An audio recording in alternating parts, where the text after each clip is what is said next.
Tell me, how much do you know of the tale? The one that the Chasind still tell of my mother, to frighten them into obedience. No doubt such a tale has mutated much over time and telling. I can relay what Flemeth once told me herself, and you can decide whether or not 'tis the truth.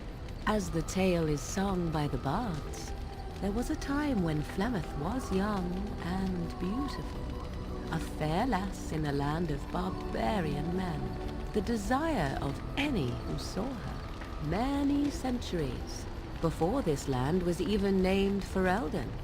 The tales say that Flemeth fell in love with Osen the bard, and fled the castle of her husband, the dread Lord Conabar, and that he swore vengeance for her infidelity.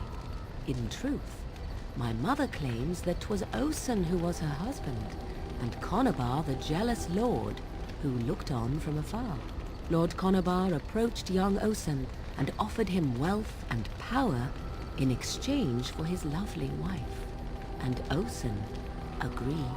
The life of a bard is a poor one, and love fades in the wake of hunger. 'Twas Flemeth who suggested the arrangement.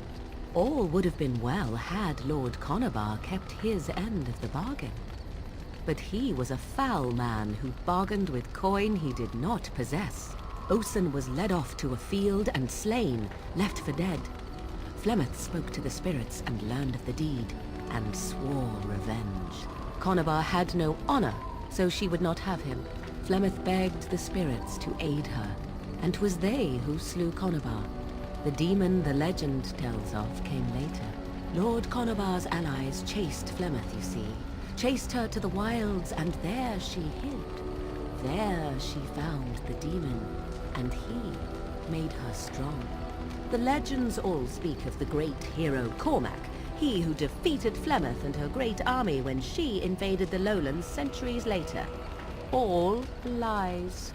You would be surprised at how little my mother cares for what I or others think of her past. The truth of the matter is that there was never an invasion. As Flemeth tells it, the Chasind never raised an army under her banner, and she never fought with any warrior named Cormac. Cormac led a brutal civil war against his own people, and later claimed it was to vanquish evil that had taken root amongst the lords. Thus, he was hailed a hero. Flemeth was only attached to the legend much later. Perhaps 'twas due to the great war with the Chasind that eventually came, but Mother claims not to know how it began. I do not believe everything that Flemeth claims. Oft it seems her bitterness has colored her memories. But on the whole, yes, I believe this tale, if not all. The demon within her has transformed her into something else. An abomination, perhaps some would say.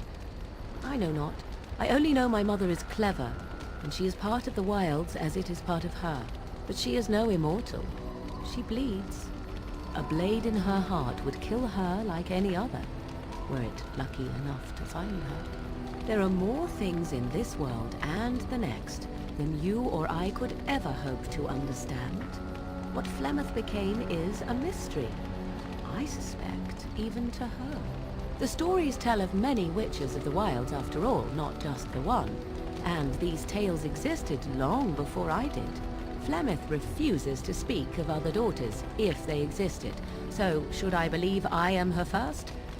I doubt that too. The Chasind tell of a falling out between Flemeth and her daughters. They say that one day she hunted them all through the wilds and ate their hearts. It may be true. I have never seen another witch or heard of one. Perhaps one day Flemeth will eat my heart as well.